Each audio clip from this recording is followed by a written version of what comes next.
Uh-oh. Alrighty, hello, and welcome to Total Auto Care.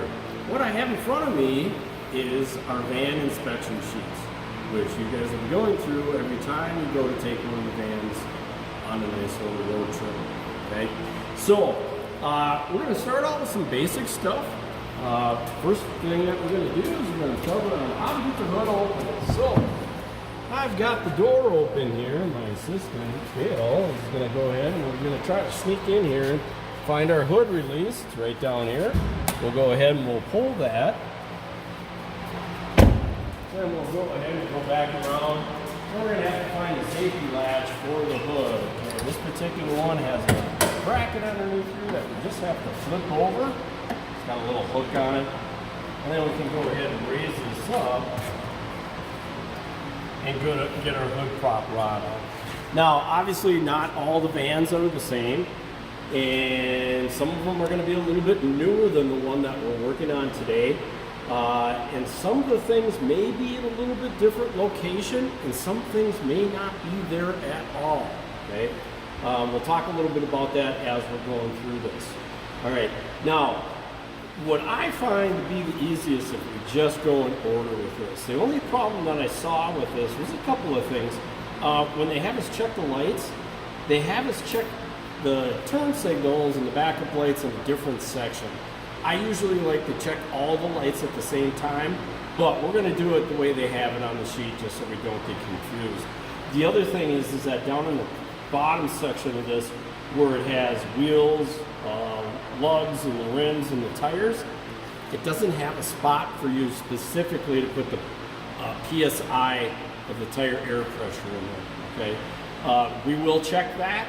That's part of the tire inspection, but it would be nice if they had that on the sheet also. That's something that you should be writing down on here, just so the person knows that you check the air pressure out. But we'll go ahead with this. The first thing that wants us to do is check our oil level. So I'm going to have to get a rag out here, and we want the vehicle to be off, sitting on a flat surface to be able to do this. I've got the hoist set on this, but the vehicle is still relatively flat. We can just go ahead and pull out our handy dipstick here, wipe it off real good, stick it back down inside of here, pull it back out, and then we can inspect it. Now, this one in particular has a hash mark and two little dots where the oil should be in between. Now, it is a little bit high. And that may be that they put a little bit of extra oil in it when they did the oil change. It's okay. We don't want it to be too overfilled. If it is, then when we start the engine, especially when it's cold, the crankshaft could actually come down and hit the oil in the pan and then bend the crankshaft or connecting rod. We don't want that to happen. But more or less what we're looking for is to make sure that it's not low. Now, most of the vans are new. So if it's low, it's either probably time for an oil change, and then we can go back to the oil change sticker and look to see if the oil needs to be changed on it, or we have a leak. Okay, and we'll talk a little bit more about that as we're progressing through. So, our oil level is fine, so I'm going to go ahead and we'll check this as okay or yes. Now, the next thing that it wants us to check is the automatic transmission. This one does not have a dipstick. They quit putting transmission dipsticks in because people were putting the wrong type of fluid in them, so they deleted that. And the only real way to be able to check that is to be able to put it up in the air, run the car, get it to a certain temperature, pull the plug out, and see if fluid comes out. If fluid doesn't come out, then you have to put fluid in it, and you're obviously not going to do that. What we're probably going to do is just a visual inspection. All right, just make sure that the transmission, I'll show you where that is when we get it up in the air, that it's not leaking, okay? If we do have a leak, obviously we're gonna have to take it someplace and have it repaired. The other thing is that when we're driving it, if we have a shift concern, then we're gonna definitely take it someplace and have that fluid checked. So, for this, we're just gonna go ahead and we'll mark it as yes, it's okay. It talks about an alternator, all right? This is really compact in the front part of this, and where our alternator is actually, and I'm going to get my little pointer out here. is right down here, okay? It's kind of really hard to see because there's so much stuff in the way, okay? What we're looking for, more or less, is when we go to start the car, we're just gonna power up the key. So all the dash lights come on, and we're gonna make sure that the battery light comes on, right? And then once we started, that light should go back off. And that's gonna tell us that our battery's gonna be okay, and also our alternator is charging the vehicle. Again, if that battery light comes on, then we're gonna have to take it in for service, okay? So, this one definitely has an alternator underneath here. It wants us to check the belts and hoses. And again, a lot of this stuff is, what we're looking for is to make sure that we don't have any leaks, all right? Or a squealing or a screeching noise when we start the car or when it's running, okay? The other thing is that, yeah, again, we can go ahead and look at the belt, but to be able to see it, it's way down inside here. I don't even know if you can get the camera down in there to be able to see it. I'd have to get the light and my pointer down here all at the same time. It's way down over here. So it'd be really tough to check this belt. What we're looking for, though, is to make sure that there's no big cracks in it or chunks of the belt missing. Now, I could have brought a bad belt out to show you what it looks like. I didn't go that far. If you have any questions, obviously, you can always stop down at my shop and we can take a look at it and inspect it and maybe get it up on the hoist. Again, this would be another thing that if we were truly going to inspect it, we'd get it up in the air because there's going to be a big long spot that we'd be able to take a good look at it. But this one looks okay. Same way with the hoses. What we can do is we can squeeze the hoses to see if they're not too firm or too soft. Now, I've run this vehicle a little bit because I had to get some of the brake dust off of the wheels. But this feels good, all right? Now, if the vehicle has been run, obviously we don't want to open this up, all right? Cooling systems can run anywhere from about 180 to about 240 degrees Fahrenheit. If we open this up, obviously water boils at 212. We put antifreeze in it to raise that boiling point. But if we were to open this up, and it could be scalding hot, you're going to burn yourself dramatically. So we're going to leave this cap on here. But the next thing that it wants us to do is check our coolant level. Now, this one has a reservoir on it, and it's right here. And the best way to see this is it's got a clear plastic bottle. Why don't you come around over here? And if I shine a light down inside of here, I can see where my level is. Now, right down where this crevice is actually the full line. So again, this is overfilled. Actually, we're gonna have to probably get this back in and drain some of this back out. It's not that big of a deal that it's overfilled. We just don't want it too low. Now, normally they're gonna have a hot fill line and a cold fill line, and it will be printed on the side of the bottom. This one just, on the side of the bottle, I'm sorry, excuse me. This one just has a max line on it. As long as we've got something in the bottle, most likely we're gonna be okay, all right? Now again, if we have to fill this up, we're gonna have to find specific antifreeze for it. There's probably about 15 different types of antifreeze out there now, so we can't just dump any type of antifreeze in this. All right, so next thing that we're gonna go ahead and check and mark this off is they're asking to check the water pump. And again, this is one of the things that there's no way that we can see it unless we lift it up in the air and look from the bottom side. But again, what we're looking for is something on the ground. If we have coolant on the ground, then we're gonna have to go ahead and dig a little bit deeper into it. Probably gonna have to take it to a repair facility, okay? So, we're gonna assume that the water pump is okay, and we're just gonna go ahead and mark that for us. The next thing that it has us do is check the brake master cylinder. Now, again, this one has a nice clear bottle on it. The sad thing about it is once you come around to this side, kind of shine the light in here. And again, we've got a max line right here. It's kind of hard to see, but if I wiggle the bottle a little bit, I can see where that fluid line is on the reservoir, okay? We don't have to take the cap off to be able to do that. Sometimes, yeah, maybe you have to take the cap off, shine a light in there. That's the other thing, is that maybe these vans should all have a flashlight. Okay, so I looked through this one. It did not have a flashlight. Might not be a bad idea, especially if we're maybe checking this early in the morning. It's dark out or something like that.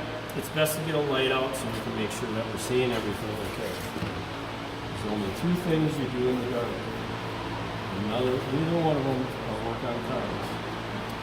All right, so the next thing that it has us do is check for leaks. Okay, so most likely what you guys are going to be doing is just getting down here and looking underneath to be able to inspect this to make sure that we don't have any leaks.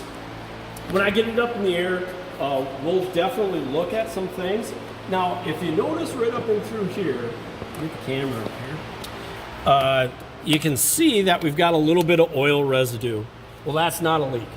All right, a leak is actual drop hanging from something or dripping on the ground.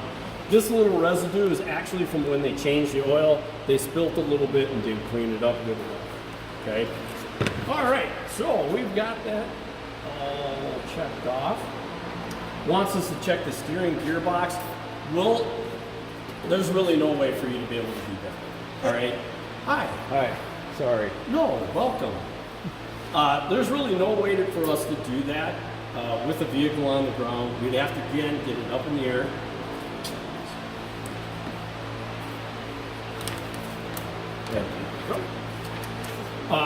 But what we're looking for is when we go and start the vehicle and when we're doing the inspection, we're just going to slowly turn the wheel. Make sure that there's no clunking, no looseness or play in the steering. Just make sure that the vehicle seems like it steers well. Okay? If it's not, then definitely we have a problem and we have to get it in and get it inspected. All right, so we'll mark that off as being okay. Then it talks about the steering linkage. I'll get it up in the air and show you what that stuff looks like. But we're gonna leave that. All right, so the last thing they have us do in this first section underneath the hood is check the power steering level, okay? This one again has a nice clear reservoir on it. It's got a minimum line on it and a maximum line. This one's all the way up to the maximum line, mainly because I ran it and got it warm. The fluid expands as we heat it up, but we're okay. Now, you might not be able to find this on some of the vehicles, all right? Newer cars have electronic steering in them, all right, where they don't have a hydraulic pump and we're not gonna have a fluid level. It's all done electronically and computerized. So this may or may not be part of your inspection. Okay. All right, so we can go ahead and we're gonna mark that yes, because it's okay. The next thing that it wants us to do is the lights. All right, so we're gonna go ahead and get inside of here, and we're gonna turn the lights on. This one just has a simple turn knob right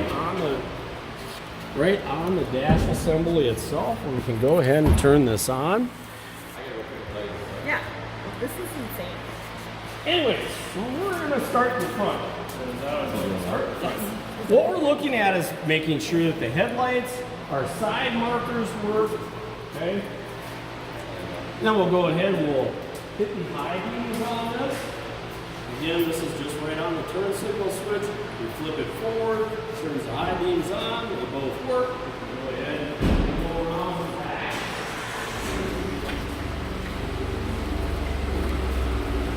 Then again, we want to make sure that both tail lights work and our license plate lights work. All right, this is a common one that a lot of people miss, that the license plate lights are not working on it. If it gets dark by some reason that you're still out driving your van, you need to pull over for that. This one also has a side marker light on both sides, so we want to make sure those are all okay.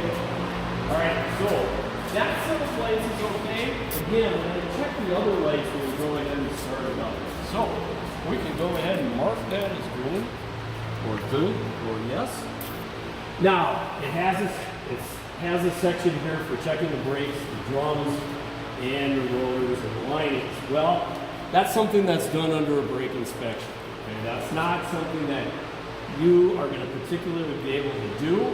Obviously, with these wheels, it's got a steel wheel and a hubcap over it, so we can't actually look into the wheel assembly.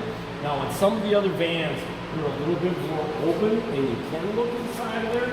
But these should be inspected about every third or fourth oil change. So hopefully when that oil change is getting done, we're taking it to a reputable place, like my shop, and we're taking the wheels off of it and checking the brakes to make sure they're okay. So there really isn't too much that you can do with that. We'd have to pull the wheels off to be able to do that. It does talk about brake service, and we're going to talk just briefly about this. Okay? Again, what we want to do, and I've got this in the shop, but it's well ventilated. Why don't you come around to this side? I'm going to go ahead and start it up. And what I'm going to do is I'm just going to go ahead and see how the brake pedal feels. Now, a general rule of thumb is I should be able to push the pedal down and slide my other foot underneath the brake pedal. Okay? If I can do that, most likely our brake pedal height is okay. Now, if you have a big clunky boot on, you're not going to be able to do that. But that's just general rule of thumb, is if you can slide the other foot underneath that brake pedal, you're going to be okay. All right? And again, we want to make sure that it's not binding or we got any noise. We're going ahead and doing that. And then we can go ahead and we're going to mark this as being yes. Okay? The other thing that it wants us to check is the parking brake. I'm actually going to do that when we run the vehicle because I want to make sure that the light comes on and all that other stuff. Just if you don't do something, just make sure that you leave it open and that you go back to it. All right? The next thing it talks about is our doors and our mirrors. And again, we want to make sure that all our doors are opening and closing. I'm not going to go through all of them, but on some of these back van doors, they do have a child lock on them. I don't know if these do towards the back. Yeah, it does. So that is one thing that you're going to want to check, is to make sure that the child lock works. If you're having students that are in the van and you definitely don't want them to open up the van doors, if they had automatic doors, it wouldn't allow you to do that, but this has manual doors on it. So if we turn this, I don't know if it's on or off. It's on. See, now I switched this. It was off, so you would be able to open it from the inside. But if we have students that you really are concerned about them opening the doors, especially if you park someplace and there's traffic running along the side, you don't want them getting out of this door. Okay, so on the back side of this door, right through here, I went ahead and flipped it over to where the child lock is on. Normally it will say on and off on the back side of this. This one doesn't. Okay, so if I flip this back over, it's off now and you'll be able to open it from the inside. I'm going to go ahead and be a nice guy and leave it so you can't open it from the inside. And again, what we're looking at when we're checking the doors to make sure that they're sealing correctly. Okay, if the door's hanging off of the thing, obviously we've got a problem or an issue. And we're checking the glass. Okay, make sure that we don't have any cracks in it, any harsh chips. Same thing with the windshield. All right. We want to inspect that windshield. Now this thing's pretty dirty because it's been sitting outside all summer long. I didn't have the time to wash it. But anyways, what we're looking for is even just a small chip in the windshield. We want to get that replaced. The windshield is actually an integral part of the vehicle, so if it rolls over, this is supposed to give it support to be able to hold the roof up. If we have a crack or a chip in it, that takes away some of its integrity, and we could have a problem or an issue. Okay, so we've gone ahead and we've checked the doors. And again, I would have checked all of them, but for time restraints, I'm going to go ahead and move on. And we check the window glass. All right, next thing that wants us to do is check the exhaust. Now, again, we'll get this thing up in the air and we'll take a look at a few things.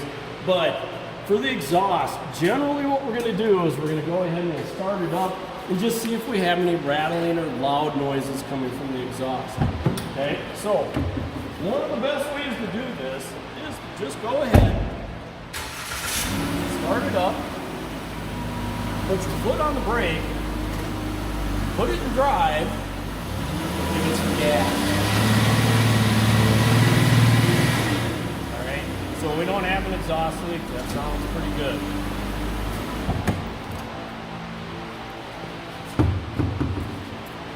Now I'm taking my time with this. This actually will probably only take you maybe 5-10 minutes at the most, okay? But I'm explaining everything, so it's gonna take a little bit longer. All right, talks about the fuel tank and the cap. We'll visually inspect the tank, but what we wanna do is we wanna just make sure the cap is on it, and that it's tight. The other thing is if we're back here and we smell gas, then we've got a problem, all right? Gas is very pungent, so if we have a leak, we're gonna be able to tell, all right? Now this has a plastic tank and plastic hoses on it, so generally you're not gonna have anything that's gonna rust out or have a problem or an issue. So we'll mark that good for right now, but we'll inspect it when we get up in the air, all right? Next thing it talks about is the wheels, tires, the rims. And again, we're not gonna get out a torque wrench and make sure that the wheels are all torqued down, but we are going to get out a tire gauge. Now, the thing about this is, and I don't have my glasses on, so somebody might have to help me. No, I don't. But on the inside of the door, if you come on over here. In 2008, they went to a standardized door placard for air pressure because they started adding TPMS to the systems.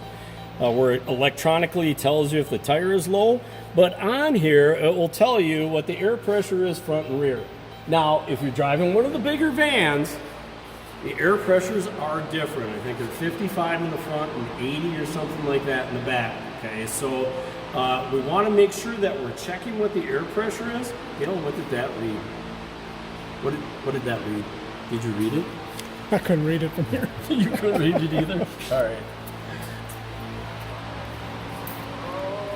Should say front and rear PSI. 36, rear is 36. All right, so we're both the same front and rear, okay? So, again, these vans, I don't know if they have a tire gauge in them. They should, but if they don't, I've got a digital one here, and I've also got an old school one. We're just gonna go ahead and take the cap off of this. We'll put this on here, and it reads that it's 36.5 PSI. Now, we want to do this when it's cold. Again, if we've driven it, the air in the tire gets hot and it expands, so we want to make sure that we're doing this cold. So the vehicle's at least sat for an hour to be able to cool the tires back down. I've got just a regular tire gauge here too, does exactly the same thing. Okay, and this one says it's just a little over 36, so they're both pretty accurate. Right? And we would do that for all 4 tires. And again, now, what I would do is I would go ahead and write down on the bottom of this, so you remember that you checked it, that the fronts were at 36, so I'll go ahead and put an F here, 36, and then R for the rear, and we'll go 36. Okay? All right, so it wants us to do an internal inspection. All right, so what it's talking about here is checking our oil pressure, our fuses, all these other great things through here. What they're actually looking for is that our warning lights all come on. Okay, so again, I'm gonna get back in the vehicle.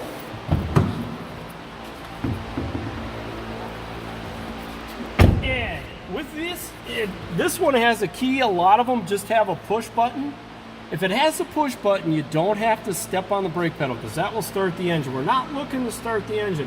All we're doing is looking to put it into the accessory position and make sure that all our lights go on. All right, TPMS, check engine light.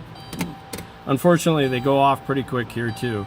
Okay, we've got our brake, our battery light down through here. I'll go ahead and cycle this again. Down through here, ABS, and our traction control, okay? They go off. Now our check engine light's gonna stay on until we start it, and then that should go off. And again, if we have a problem, the lights are gonna come back on, okay? So if we check them all to make sure all the lights come on, and then we go ahead and start it up and all the lights go off, then we're good to go, all right? Now, since I'm in here and I have it running, I'm gonna go ahead and I'm gonna set the parking brake. This one actually has a push pedal on it where we go ahead and push it down. That sets the parking brake. You'll also notice that our brake light will come on the dash. To be able to get it to release, all we're going to do is push it down and release it, just like that. Okay. Now, some of these vans have automatic parking brakes that every time you put it in the park, it'll set the parking brake. Those ones, the brake light is on, will be on, and you just have to shut it off before you go ahead and move the van. Right? Depending on, again, the year or vintage of the van, it may be just a little bit different. Alrighty, so we've got the, we'll go ahead and check this. Alright, now, it wants you to have the engine running, but we're not going to do it with the engine running, alright? So I'm at the point where I'm going to check the turn signals. So I'm going to get out, and I can see that that one's flashing. And I can see that this one's flashing, so that looks pretty good. We're going to go ahead and check the other side.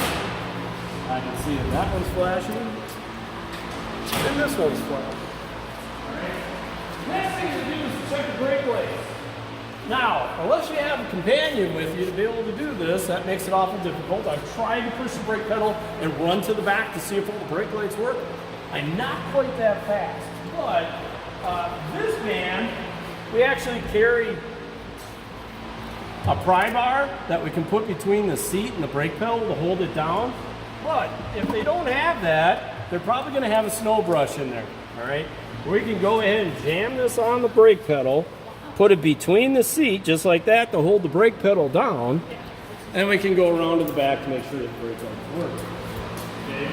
All we're looking for is to make sure that both of them are on bright, and also our Cyclops light is lit up. All right, so that's good. So we can go ahead, now we're going to go ahead and put it in reverse. And make sure our backup lights go forward. Those look beautiful. And we should be good with that.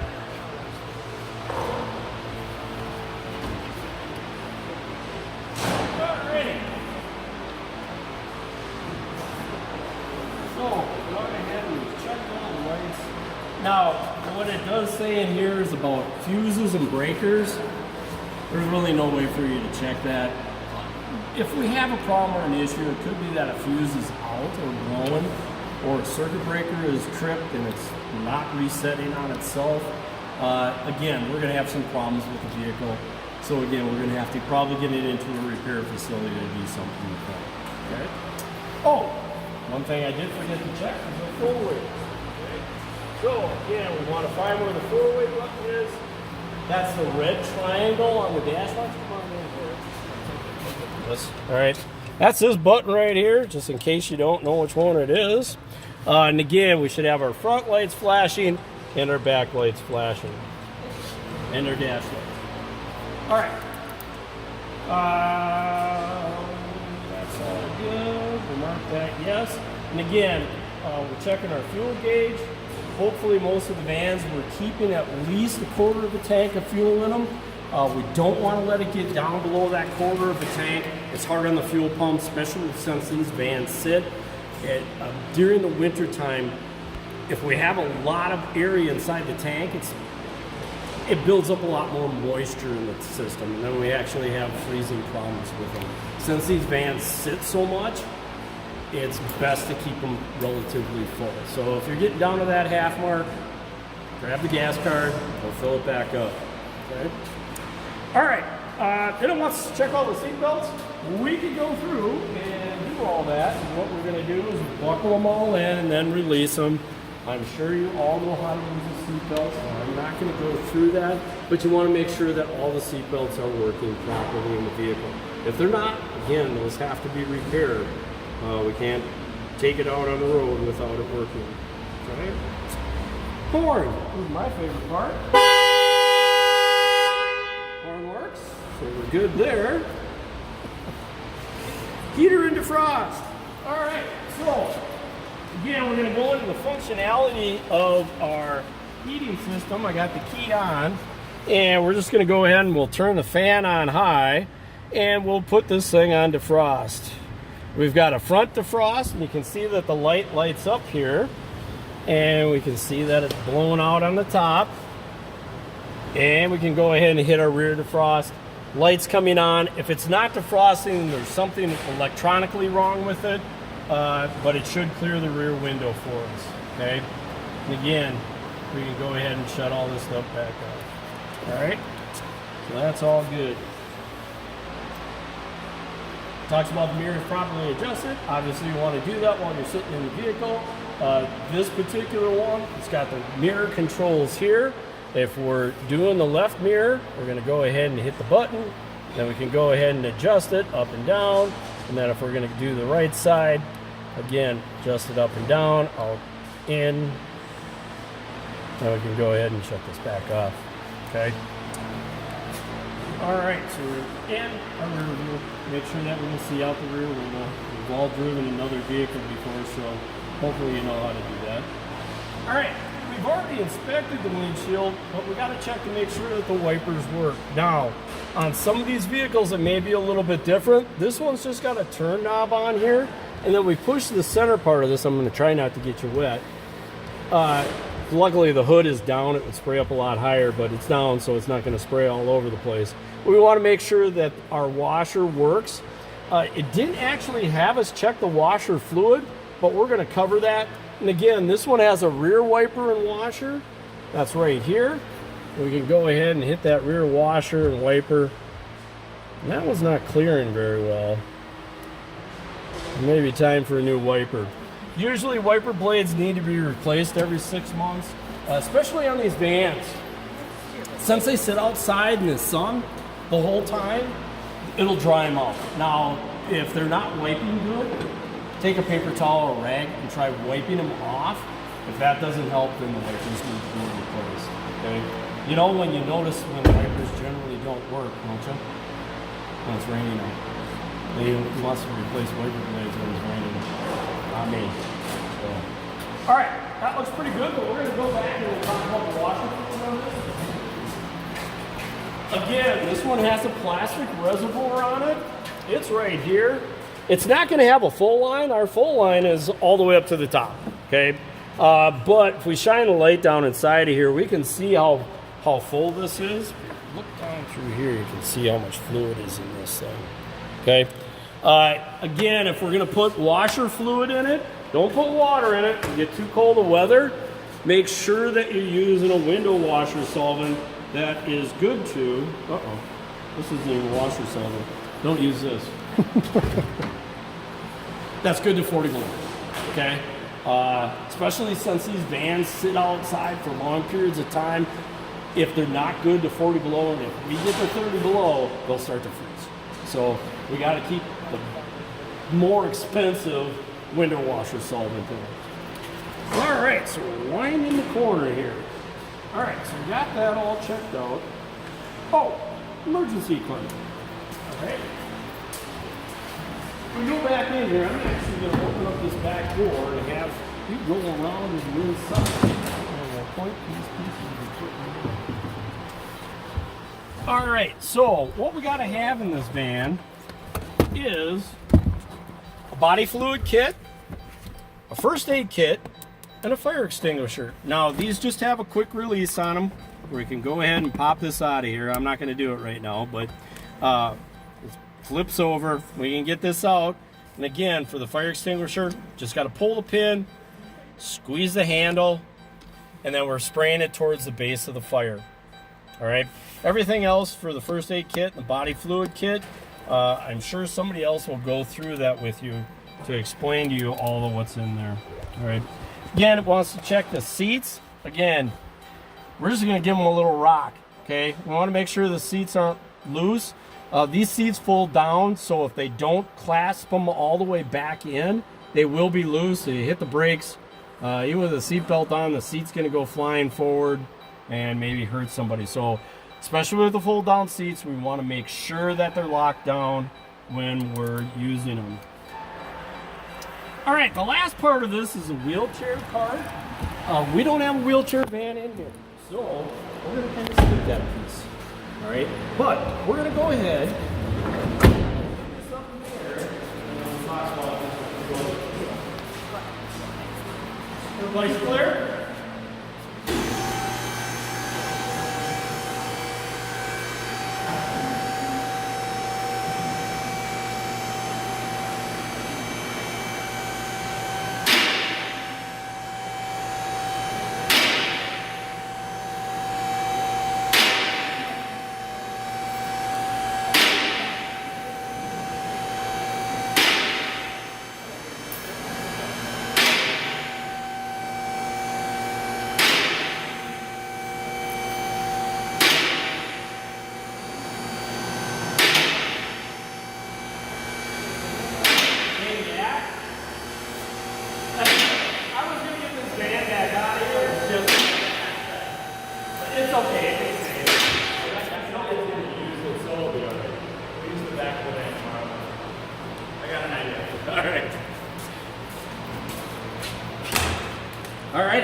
You guys, come on underneath here.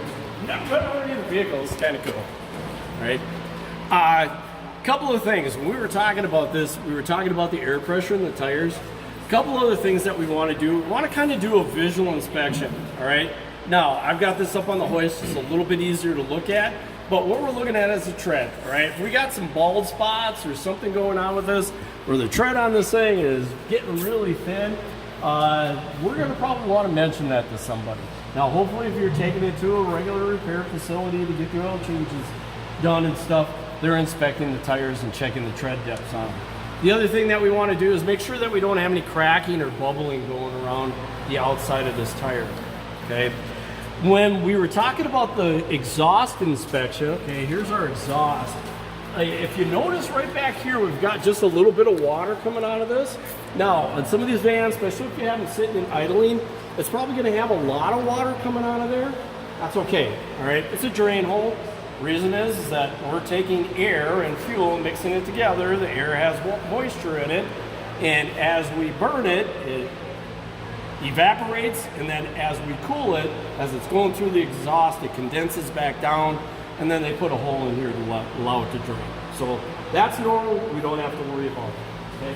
We talked about our leaks. Okay. Our power steering rack is right in through here, and our steering linkage is here. Obviously, these are components that you're not going to be able to check, but what we're looking for is maybe oil dripping off of the back side of this frame or cross member. Okay. If the transmission's leaking, this is a transmission right here. If we've got a puddle of fluid on here, or it's got fluid hanging off of it, again, we've got a little bit of oil here, but that's not a leak, that's just normal seepage. Again, with our oil pan, we want to make sure that we're dry, all right? Again, this one has a little bit of seepage on it, and again, that's probably from when they changed the oil, they didn't clean it off good enough, okay? But we can visually inspect it also to see if we have any other leaks. I think that is just about it. Again, if you have any questions, you can go see Amy. Or me, I guess. All right? Thank you.